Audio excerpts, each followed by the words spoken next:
You went from being a photographer, essentially. Enthusiast, not a paid photographer. Yeah, a photography enthusiast to, without even trying, becoming a vice presidential candidate. Yeah. But you realize like how absurd that is.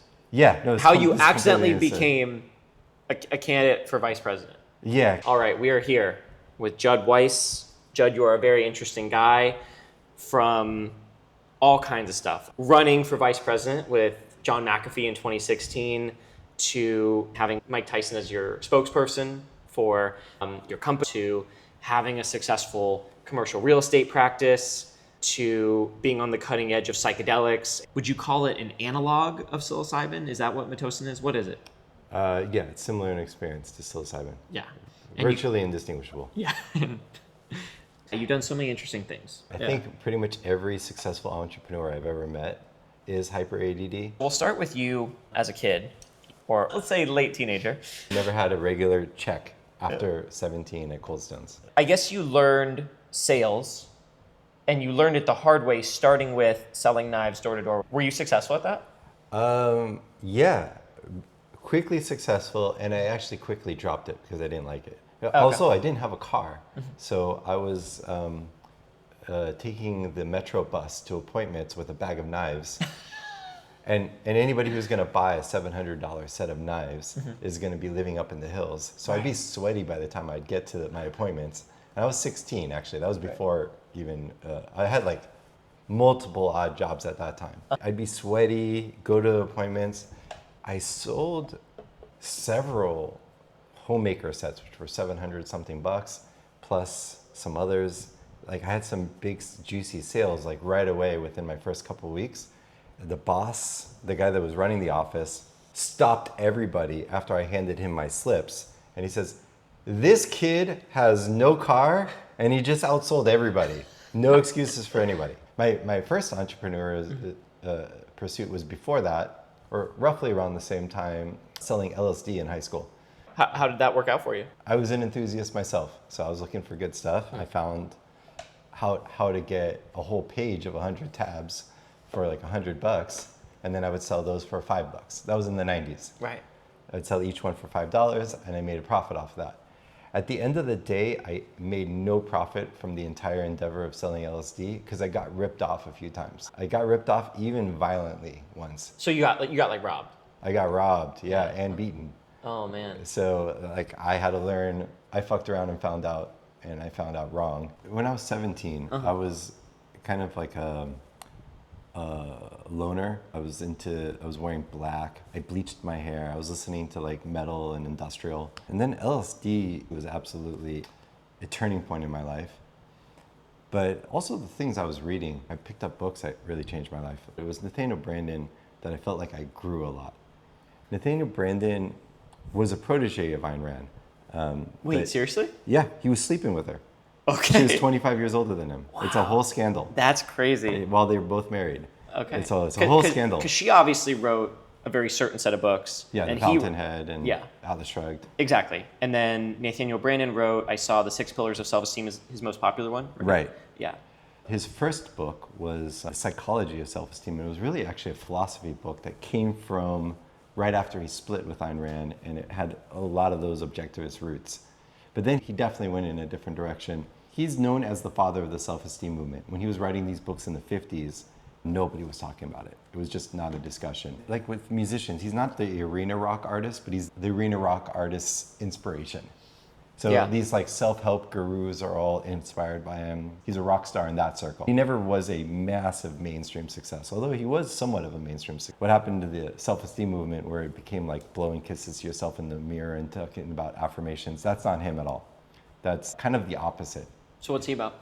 I got to know him later in life. I was like his biggest fan when I was in high school. I was 19, I read all his books. I would go to his book signings and I just got his autograph on my book, but I moved on. I didn't know him. It wasn't until years later, I met him at a mixer and I got to know him and his wife, and he knew I was a huge fan from back in the day, but now I was a little more established and I guess more interesting to him.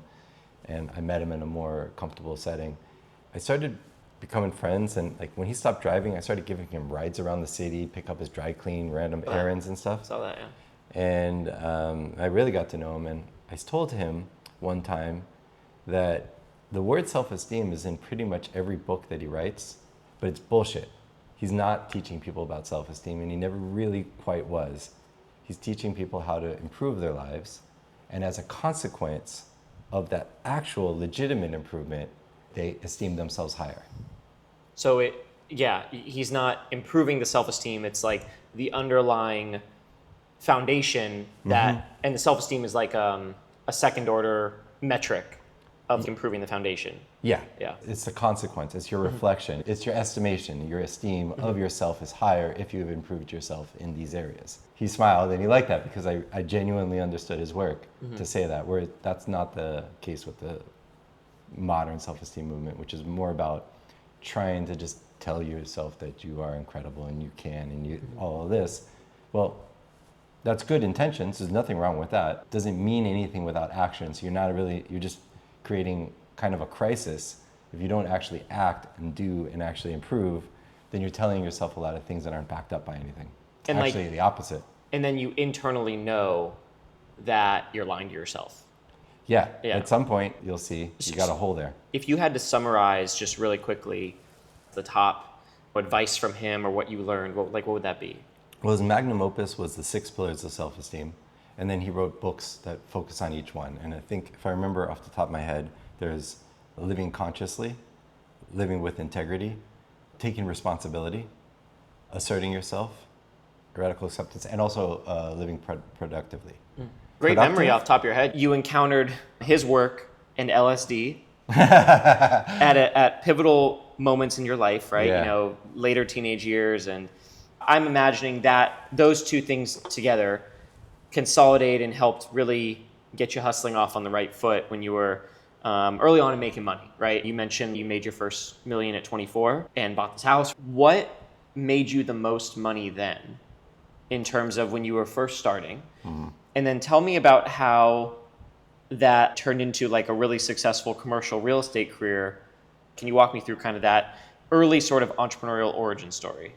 Sure. It really came down to just constantly leveling up and going for the next bigger wave. Entrepreneurialism really started with selling LSD in high school. I said I bought a sheet for like $100. I would sell each one for $5 and I made some money that way. But even before that, I was like taking odd jobs, like moving boxes of books at the library or like working at pool parties with a bunch of kids, anything to make a little bit of cash. I guess that started really because I didn't want to ask my dad for anything, because my dad would make me sign a contract for everything. I'm not fucking kidding. When I was 7 and I won a video game magazine. That like you repay him? Like it was like a loan? No. I signed a contract that I won't get in a fight with my sister for 2 years for a $4 magazine on video games. You basically sold your autonomy in a way. Yeah, my dad made for like $4 or whatever. Yeah, my dad made me sign contracts for everything. Wow. He had a whole drawer of them, and as soon as I could, like I was applying to like Blockbuster Music when I was 14, or anything like to get my own money that I don't have to like make deals with my dad anymore. And really, that really did drive my entrepreneurism. That's so funny. Okay, so not to be controlled, because I love that. Yeah. And then going forward, like what was the most effective way or two that you made your first $1 million? When I was in early college days, I started doing computer consulting at that time too. I had literally like 12 odd jobs and I'd fix people's computers. This one Israeli dude asked me if I could put all of his jewelry online or something, or help him set up a site or something like that. I forgot what it was. And then he asked if I could sell Rolexes for him, because his grammar was like a 5-year-old. He was very Israeli. And I could actually write fluent English. I set up eBay pages. And in fact, when he told me the idea, I told him, no, I'm not interested. I had like a $5 watch on my wrist. I didn't care. Like Rolexes, I didn't understand why anybody would be paying for Rolexes. How am I going to sell it? It was just outside of my worldview. But the very first transaction, like I got woken up in the morning with this guy yelling at me because the Israeli guy sent him the wrong watch. It was a different Rolex. So it started off bad actually, but I saw, okay, there's actually a glimmer here. I made probably, while I was still in early college, I was making like $50,000 to $75,000 a year extra income selling watches.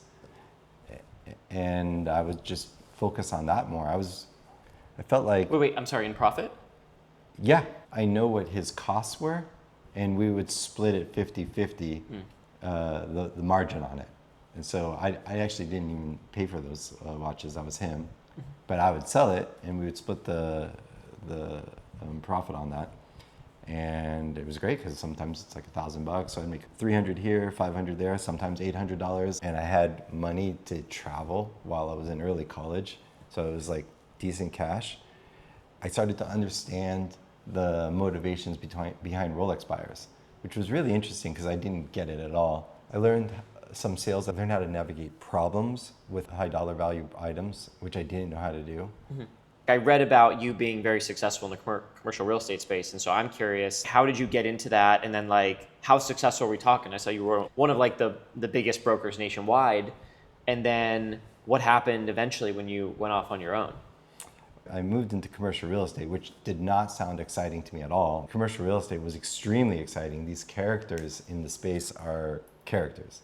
They're really intense. They make big moves with a lot of money. They're crazy motherfuckers, especially the guys that I was working with. At first, when I started commercial real estate, it was a complete disaster. I was 22, turning 23. I'd saved up something close to $30,000 at that point. And in the first 6 months, I spent through that, and I was broke. I couldn't make car payments, and I made 0 sales. I had $0 in commission. And I was starting to like actually listen to the people around me that maybe I'm too young for this. I'm younger than the assistants of the other brokers. Because the other brokers, they're selling commercial, not homes, but like apartment buildings, warehouses, condo development projects.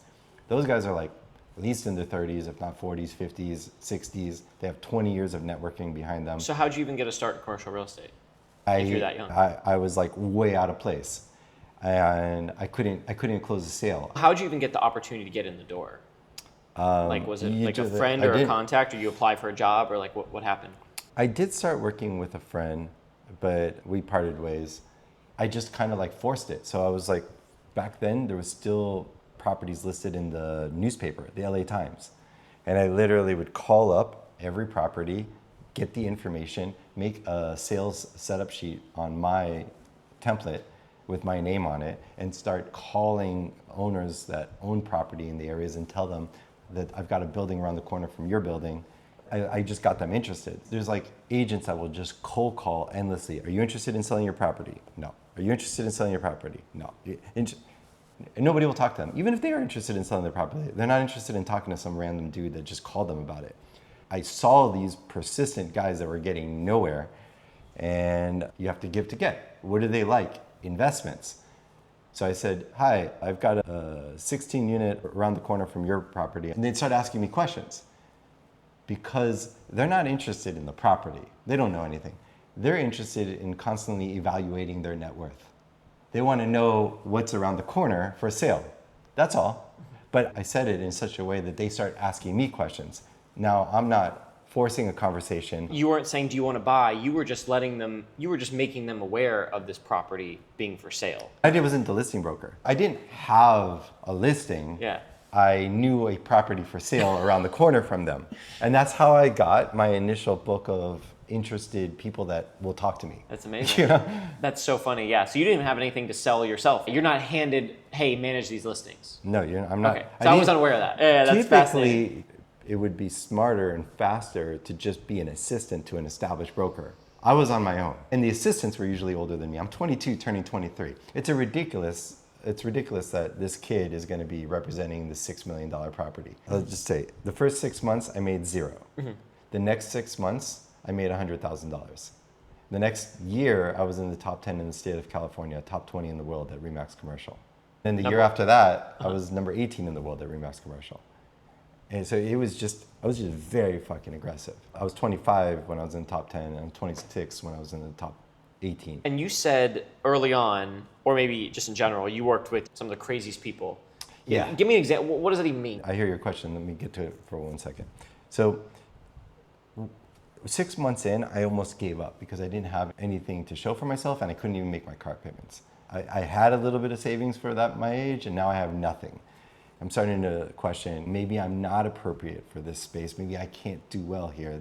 Maybe I need to accept that reality.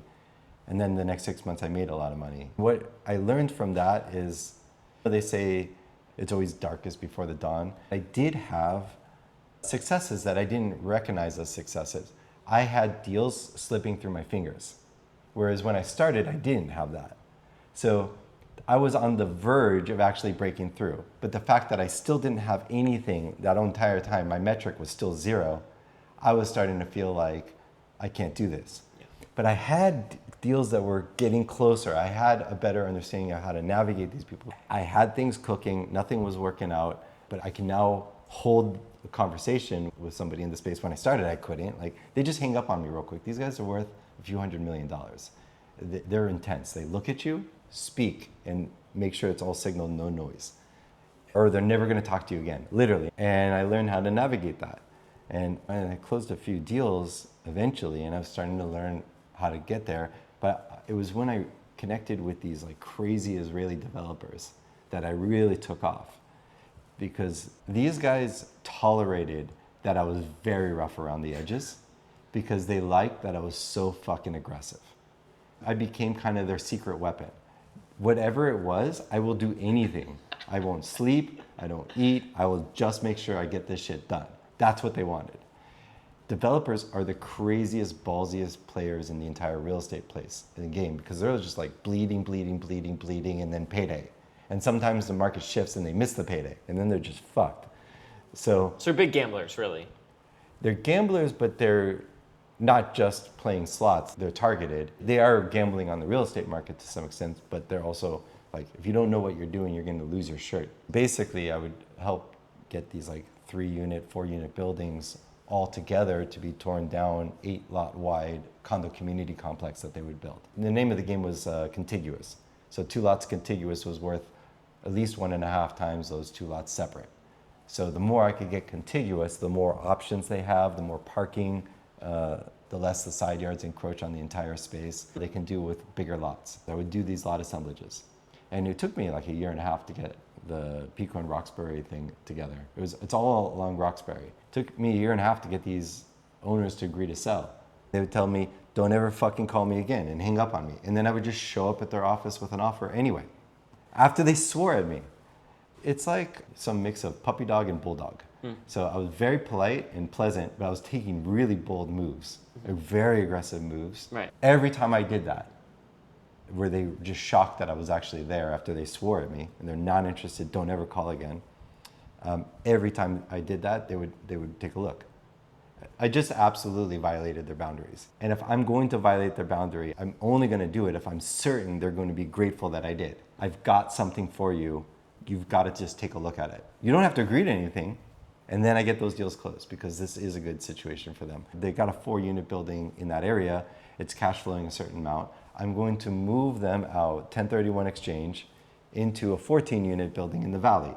Oh, so they ended up using you as a broker for their new location. I would make more commission on the next thing. Got it, okay. I'm not even asking if I'll be the broker. Right. I'm going to take your cash flow and increase it. Okay, so every month, more money comes in. Right. That's what I'm here to offer you. This is real, and here's this other building. This is how you would transfer it. It would be this much down, and this is how much you'll be cash flowing at the end of the day. So you can just sit at your home and collect bigger checks.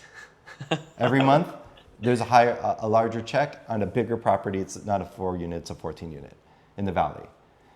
And it's a nicer building, honestly, it's a newer building.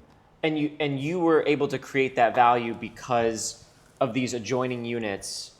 Yeah. Yeah, so just finding those opportunities where it increased the value without anyone having to do anything. Right, and I said, I don't blame you for not wanting to talk to somebody on the phone. There's so many vultures in this space, I don't like talking to them. So I agree, you did the right thing, but you got to take a look at this. Got it. Okay, I want to move on because there's so many other interesting things to talk to you about. Sure. We're going to get to next, you running for vice president in 2016 with the infamous / famous John McAfee. How on earth did you first meet him? And what was your first impression of him? And how did he trust you enough to join him for his VP campaign? Because I think he objectively not only was very wealthy, but he was very well connected. So why'd he pick you of all people? So just walk me through like how that whole thing even happened. Yeah, nobody believed it either. I was well known in the liberty movement because in high school I was into Ayn Rand. I read that stuff. There's a lot of miserable nerds in that space that are just very unpleasant. But I support the causes, like, and I was known in the movement because I was starting a lot of drug legalization fundraisers here and stuff like that. And I was active in the liberty scene. And because of my camera, I went to this one event, Freedom Fest, in 2011, and I brought my camera. And I just take shots of people, and everybody loved it, and they used it. All these photography of these events look like nerd events that you want to avoid, and I made it look cool. So a bunch of people asked if I would shoot their events, and I was like, nah, I don't really go to these events. But then they said, there's all these high-profile figures that are going to be there, and I was like, okay, cool. So I went to one, shot it. It was the Students for Liberty event. Thousands of students made their profile photo, my photo, and then everybody just started asking me to shoot their events, and it was completely unintentional. They're flying me out to shoot all these things. All these photos on the wall of exotic locations, they flew me out to shoot. I didn't pay for a single flight of those. Wow. What time period around when that was was this? like 2012. I had over 100,000 Facebook profile photos out there with my name on it. JuddWeiss.com, little logo branding in the corner. Yeah, and it got to a point where they were saying, you're not a libertarian unless you get a photo from Judd Weiss. I also host a lot of events here, and I had speakers and stuff, and I know everybody in the liberty scene. When John McAfee joined the Libertarian Party, I knew everybody in the party. I also don't like the party. I don't really want to do anything with it because it's a miserable place, but I know those guys that are active, and the guy that became his campaign manager called me and asked me, could we do a fundraiser for McAfee at your place? Yeah, I would love to meet John McAfee. He's entertaining. I've never met him. Yeah. That sounds awesome. As we were talking about setting up the event, I got to connect with McAfee, and I told him, look, you're an interesting character. Don't be a politician. There's no point. You're a savage. Be a savage, but sophisticated savage, not more like James Bond, less Sasquatch. Right. And he fucking loved it. I was talking about that. And use your campaign to bring something inspiring, something more interesting to the table. Not that you're trying to be president, but that you're trying to move a movement forward. Something interesting outside of the world of esoteric book libertarian nerds. And he really liked that. And my name was on all of these people's photos in there. It was actually a campaign manager or somebody associated with the campaign manager that proposed the idea of me running with McAfee. That was a cool fucking idea. I had credibility in this space. He kind of just joined the party. And I was down to do this. It was a kind of a diversion for me, but how could I not? So we have the fundraiser. The day of the fundraiser was the day I met him at my house right here. And that's the day I was announced as his VP running mate. The day I met McAfee. Wait, he just decided, I like this Judd guy. He's well known in the party. I'll just make him my VP. And he just made that decision in a day? Not exactly, no. It was actually decided before the event. He was going to do it. Oh, but he announced someone me, else had but put he it, hadn't met me yet. Someone else had put it in his ear, like you said. Yeah. And he didn't even tell you he was thinking about it. It was like a council of the campaign. And then did he even inform you before he announced it? Of course. No, okay. we talked about it. Okay. And the fact that I've got credibility in the scene and wow. I know people. Camera got me the gig. You went from being a photographer, essentially. Enthusiast, not a paid photographer. Yeah, a photography enthusiast to, without even trying, becoming a vice presidential candidate. Yeah. But you realize how absurd that is. Yeah. No, how you accidentally became a candidate for vice president. Yeah. McAfee's the kind of guy that would like to just change it up and do something. And I was talking about bringing a more artistic vision to the campaign and making this doing something that was an inspirational creation. Mm-hmm. And he was really into that a lot. Really into it. He liked everything I was telling him. Basically, my job was to reimagine this savage as an art piece. He is a savage, or was Absolutely. That's how I viewed him. Absolutely. No shame. No shame. Really strong opinions. Open-minded. Didn't feel like he had any interest to anyone outside of himself. He didn't seem like he was purchasable. right? He was like some kind of like lone wolf survivalist, but again, he already had money. He was completely fucking broke.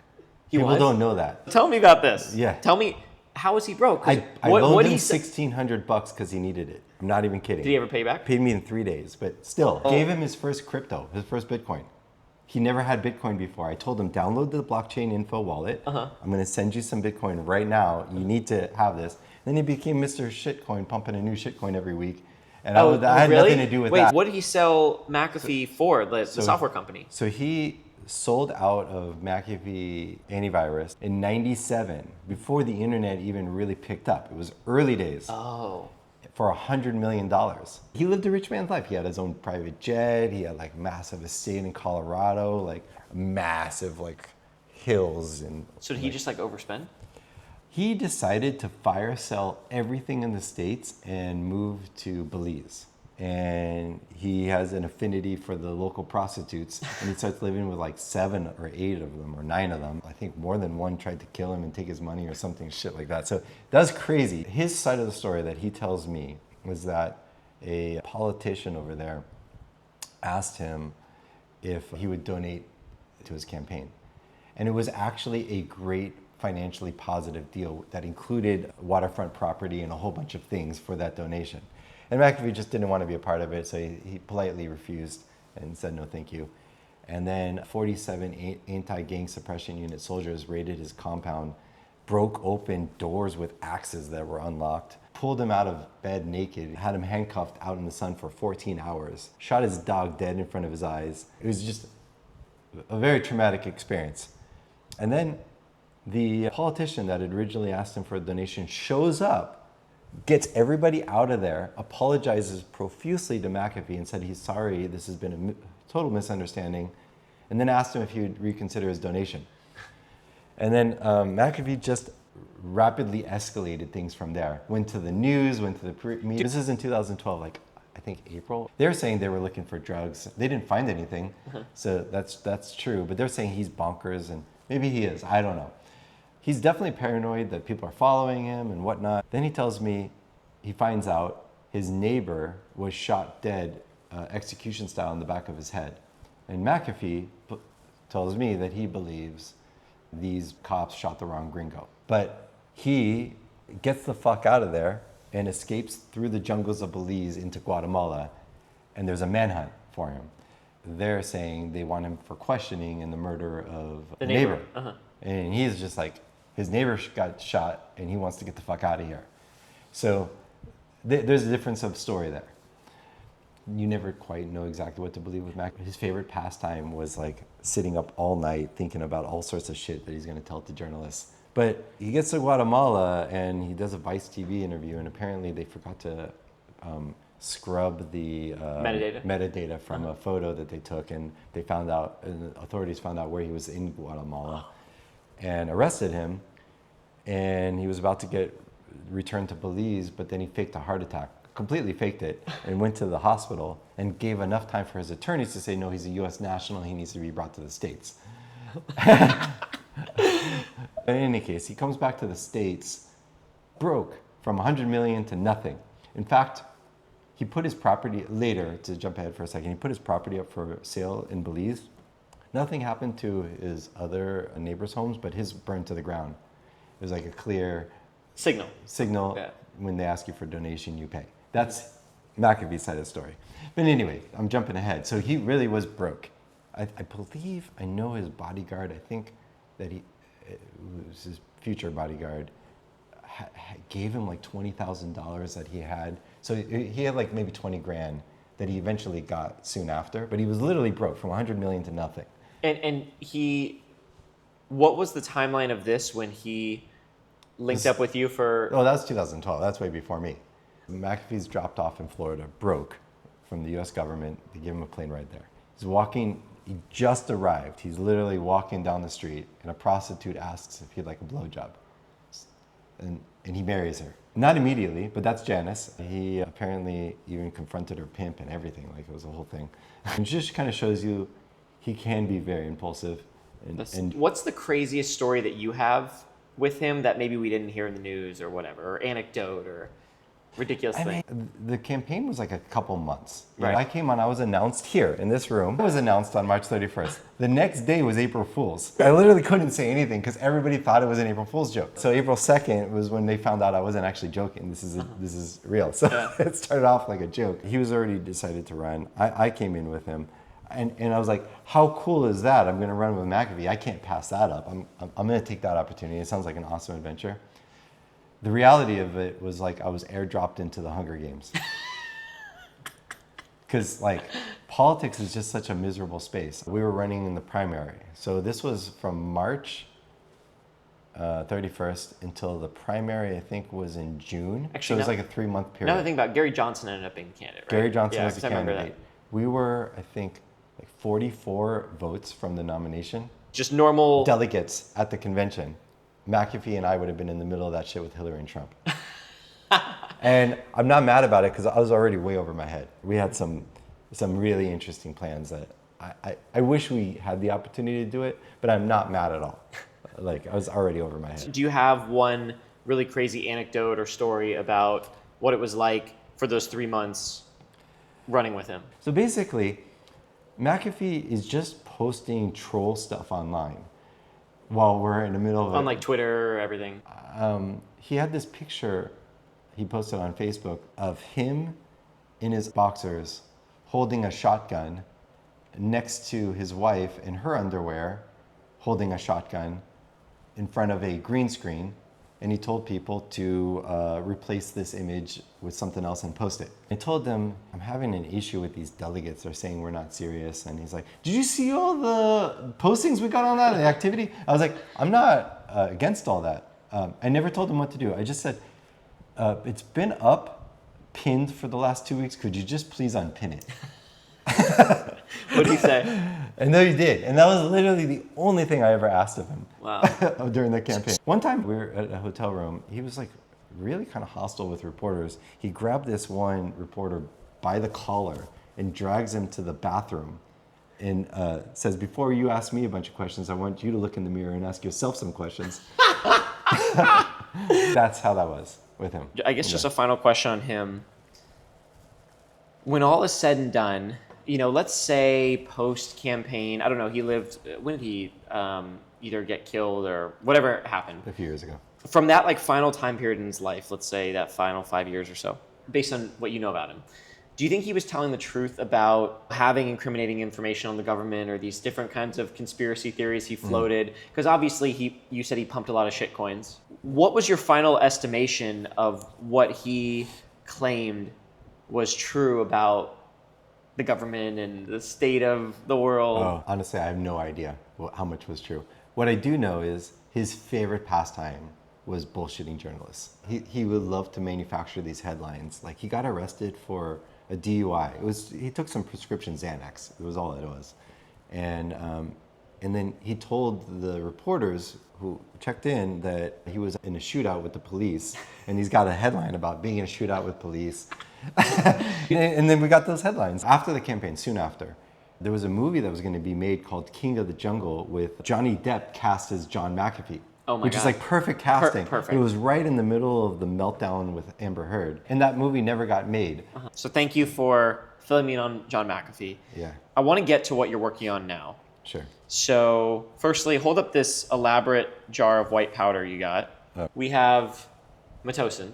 Yeah. Explain to me what Metocin is, what advanced myco is, the legality of it all, of course, we're curious about. How Mike Tyson is involved in this as well. Sure. Well, advanced mycology, we started in 2021 after the pandemic to make it easy for people to grow their own shrooms. So we have these grow bags. We were growing shrooms during the pandemic, quite a lot of them. Everybody's stuck at home, so we did that.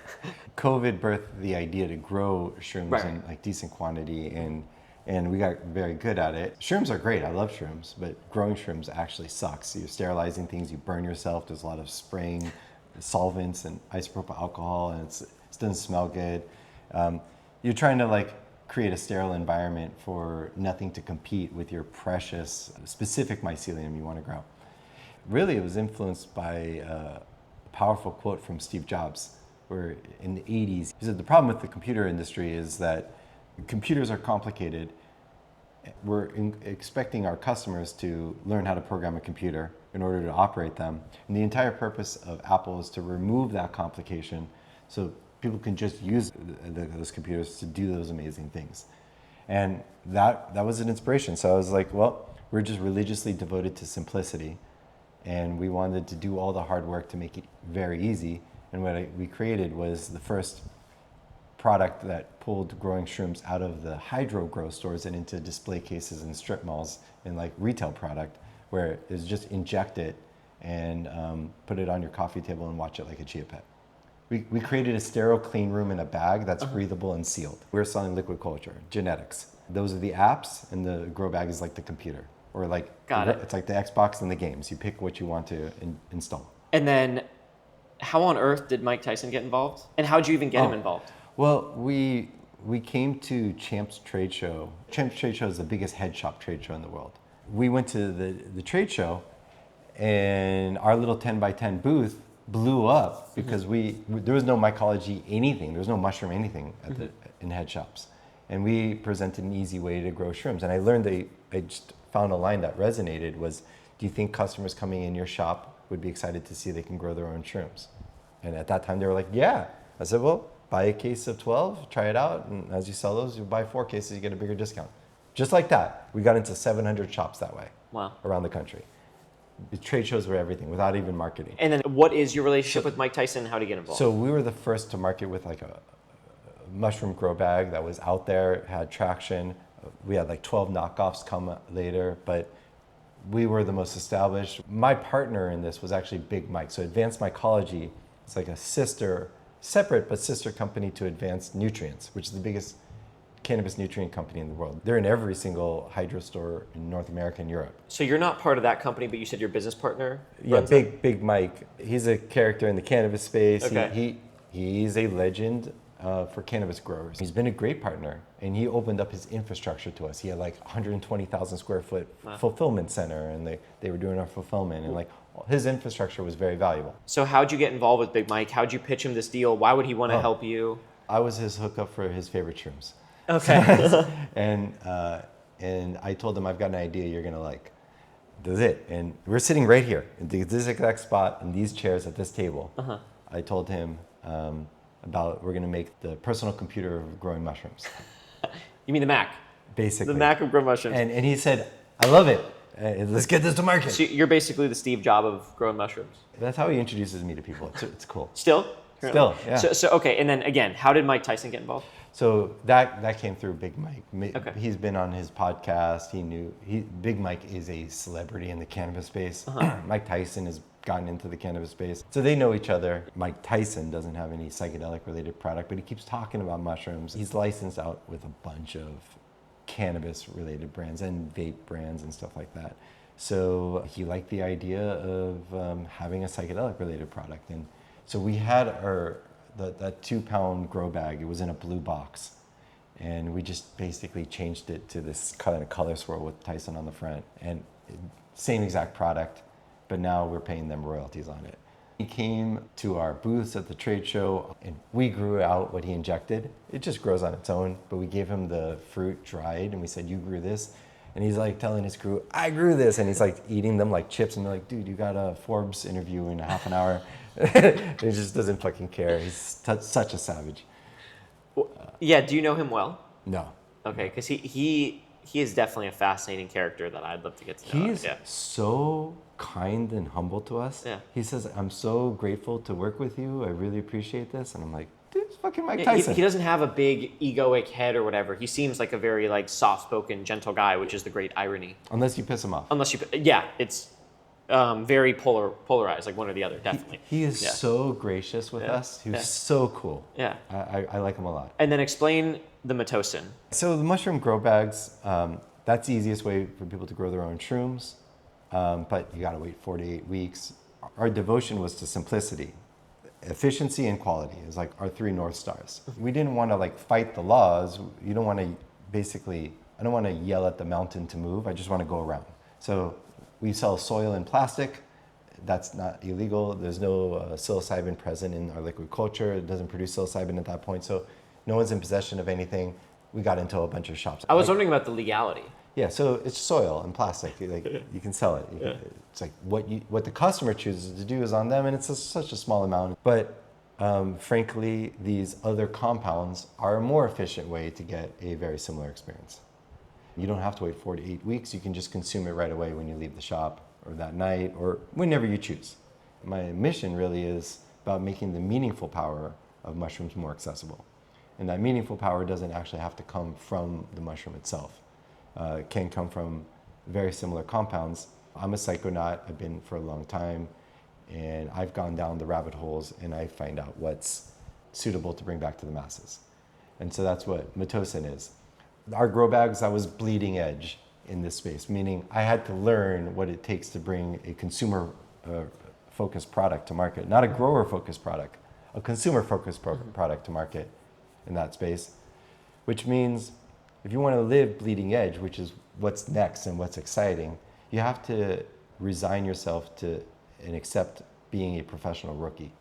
When you're in the jungle with a machete carving a path away, you don't know what's around the corner, what tigers lie behind, what crazy curveballs you're going to encounter. And so you have to be ready to get hit with what nobody else has gotten hit with yet. And it's the only place where I live, because that's the exciting place. I live once, and I'm just really into what's next. I'm a techie, and I'm also like that about psychedelics. So I'm interested in what's next. And Metocin, as a compound, is virtually indistinguishable from psilocin. So psilocybin breaks down into psilocin in your stomach. So psilocin is the metabolite. That's the direct compound that has the effect. That's what you actually trip on. But psilocin is not stable. So it can be stabilized naturally as an ester in the form of psilocin, which is psilocybin, which is psilocin with a phosphorus protective group. They have in the market now for ACO DMT, which is psilocin with a acetyl protective group for ACO. That's a lab synthesized ester. Or you can stabilize it in the form of a salt. You add the compound as a base, you add an acid, and you can stabilize it as a salt. And I prefer salts to esters because they're more bioavailable. So I'm geeking out a little bit there, but you went way over my head here, yeah. That's okay, it's interesting. So psilocin is unstable, and Metocin is the same category. But psilocin is 4-HO-DMT, dimethyltryptamine. So basically, they're actually virtually identical compounds. But this one happens to be legal.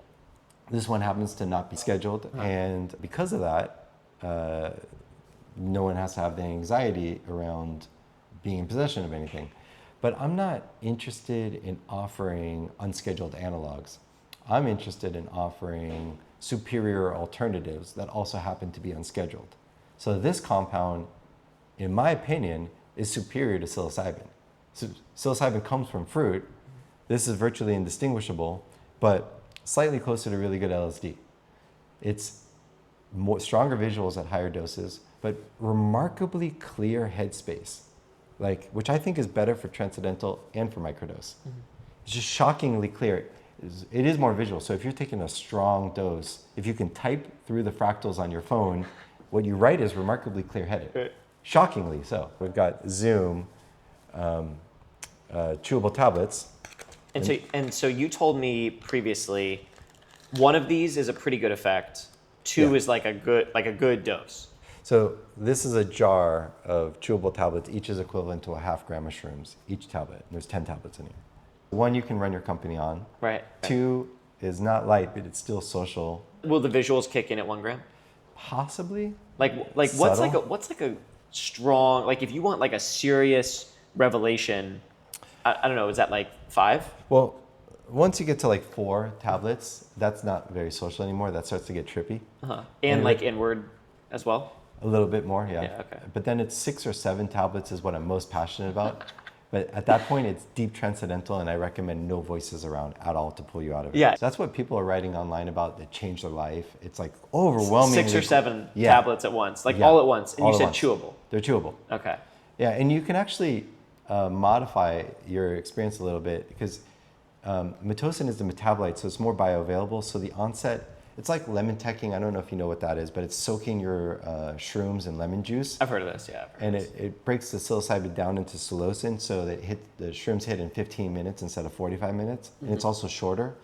And so this is the same thing, but without the lemon juice or the shrooms. This will hit in 10, 15 minutes. And then instead of 6 hours, it lasts like 4 hours. It's much more bioavailable. Okay. But sometimes people are like, the onset is so rapid, it caught them by surprise, especially at higher doses. Right. And that the peak is short and it fades quickly. So I tell them, if you want to modulate it, swallow the tablets instead of chew them. Or swallow half, chew half. Those are your turning knobs, basically. But you're most passionate about 6 or 7? Yes. AKA 3 to 3.5 grams. Right. Like a deep transcendental dose. Stunning and glorious. Like, and how long does that last if you chew it and take that? It's a 4-hour experience, maybe 5 hours if you have more in your system. No nausea. You have a predictable consistency. Right. And that's the thing. Let's talk about that for a second. Back in high school, in the 90s, nobody had scales. You just grab a handful of shrooms and hope for the best. And here I am. Yeah. You know, my first experience was like on shrooms was not intentional at all. I was at a random house party. I think I was early 16. I grabbed a handful of shrooms. Somebody put on the first Incubus EP. The song "You're Gonna Be a Hot Dancer" came on. It wasn't like what I chose, but the walls turned like a colorful liquid and they were flowing. It was fucking incredible. I'm all about clarity. It was years until I even heard of like a 3-gram experience. That wasn't how people talked about it. And that 3-gram, 3.5 gram experience, 1 gram experience, it truly doesn't mean anything. It's not a standard that has any clarity, because in the same tub, each fruit grows a different amount of psilocybin. Like each child that grows a different height, like there's no consistency in biologicals. And then varietals have different average potencies. So there's no meaning behind a 1 gram or 3 gram experience, but there's some vague, it's better than the Wild West of grabbing a handful. Right. And then we go now to like milligram of active material. And I'm like, that's also wildly inaccurate. How pure is that active material? I can weigh it, but like, is this high purity? How heavy is the salt? Is it more free base or not? And so we're gonna actually move to a new standard, which is the gold standard, is how much free base compound is actually in your material.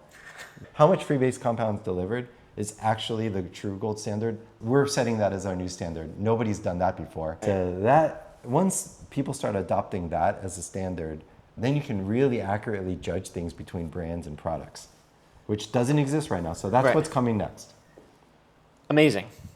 As we kind of wrap this up, is this your main focus, or are there other things you're thinking about? And the second part of that question is, as someone who has done so many entrepreneurial ventures, how do you recommend one decides on which path they choose, right? It sounds, kind of calling back earlier, I understand if it's the same answer of just following your curiosity, your natural excitement, whatever, but I didn't know if there was any additional factors or how you weigh opportunities besides for that, especially if someone is interested in multiple things at once. So first of all, like, is this my main focus? I run advanced mycology, and we put out the first Metocin product that lists the compound on the packaging. Everyone's putting proprietary mushroom blend, and I'm like, I can't. I am totally grossed out by mystery meat, but I'd much rather eat that than mystery psychedelics. Like, this is just not okay, what's going on. So I'm just not gonna be a part of it. We're gonna be the honest actors. We're gonna put what the compound is. It's not scheduled, this is not clandestine. We don't have to act that way. But then to back up, I'm also running a separate company. I actually run the lab, Voyager Labs, that produces the compound. And I'm the only person at both companies. So Voyager Labs sells this compound, Metocin, to Advanced Mycology, that puts it out under the product line Zoom. The chemists are just not only the most talented chemists that I know, they're the most talented chemists that I know of. I'm so grateful. I meet tons of people in the space. I'm trying to get these people to come out of hiding and connect with each other. I'm trying to get this kind of talent to get out of the clandestine world and into non-scheduled compounds that have an ability to scale on the market. So that's Voyager. So I guess my last question is kind of that part too of, you mentioned enthusiasm being kind of the North Star metric or curiosity, or like how you choose what to work on, right? Right. Maybe that's is there anything else? It's also else? like what I'll avoid. Like, I'm not enthusiastic about putting out a product that's dishonest. And so for other people that maybe have different kinds of interests or things they're curious about or whatever, how else would you recommend that they decide what to work on, what to pursue? You're a little different because you had some success early on, some early wins that made you think like, I could do this. that you could even do it. So what would you say to people that really like, yeah, what do I work on next, especially if I didn't have some wins before? When I was younger, I was just way more aggressive, even more than now. I might be aggressive now, but I was so aggressive then, insanely so. I would just jump really hard into things, really hard, like come in like a bear. And if I'm gonna do it, I'm gonna do it. And so if I see an opportunity to leverage up to another level, I took it. That's how I moved up. I started meek, humble, terrible, like failing, bad, embarrassing, and cringy, and I just kept trying to improve. So you don't have to start at any kind of high level. You just have to be willing to get yourself to that level. And there was a possibility to make money in commercial real estate. There may be a possibility to make money in photography, but I'm totally uninterested in that. So I shoot events that either, I like the production value, so these like festival parties and stuff like that. And I'll shoot these Liberty events, those are like nerd fests, and I'm trying to make these nerds look cooler one at a time. That gave me a bank account balance of goodwill that got me a VP slot. Yeah. So it was valuable. I got into all these doors open up because of my camera. There's nobody that... Just as a hobbyist. Just as a hobbyist, Yeah. everybody, they're not just opening the door to let me in, they're grabbing me rather aggressively by the collar to pull me in. And you gave that freely. Yeah, I tell people, don't let it sit on my hard drive. Use it for commercial purposes, personal purposes, whatever. And obviously it had the marketing built in because it had your name, Judd Weiss, in the corner. And even if they cut it off, I don't care. It's Right. better that it's out there than it's Right. like sitting on my hard drive. So they do chop off my watermark all the time. But I don't care. But I think it's amazing that, hey, I'm just gonna share this gift or skill freely that fortunately produces a nice output that other people want, right? Yeah. Like, who doesn't want a cool picture? Yeah. And then like when we first met, you offered that to me and I thought that was really nice. I just think authentic favors done just for the intrinsic joy of it without an expected reciprocity. I think those are really underrated. I think favors are super underrated and giving before you get, you know. So if you can be a fountain of value that's just Fountain of value. spraying people around you, then you're waterfront property. Yeah. And then a lot of people will want to be near. Yeah. And then you can bring in like really valuable, like impressive, cool people, or just enjoyable people to be around. If you turn yourself into a fountain of value, you will become a waterfront property Yeah. that others come to. That's a great quote, man. I'd love to end on a little tour of this Sure. awesome art. He took this picture. Really cool. You said you never paid to go to a single one of these things. These places, yeah. I was paid. They got me a flight, hotel, and like $1,000. I wasn't Amazing. making a lot of money, but it And was then something. here's the grow bag, Psychedelics. This is our liquid culture. Love it. Awesome. The syringes. And then Then we had like the mini grow bag. It's the other very SKU. cool. And then more really cool pictures. Yeah, a lot of festival events. These are great, yeah. And then more Yeah, here. These are all characters. They're my friends, but like, yeah. And then you took these over here too? Yeah, it was at Voice and Exit Festival. They use these for their marketing. These are great, dude. Thanks. You got this great view out here in Bel Air. Pretty sweet. You got these pictures. All right. I love it. Thanks so much. This was a really great conversation. You are a very interesting guy. Obviously, when I met you and I wanted to chat with you, I didn't even know that you were a presidential candidate for a handful of months and all the other crazy stuff. So yeah, thanks for sitting down and chatting with me. Appreciate it. Thank you.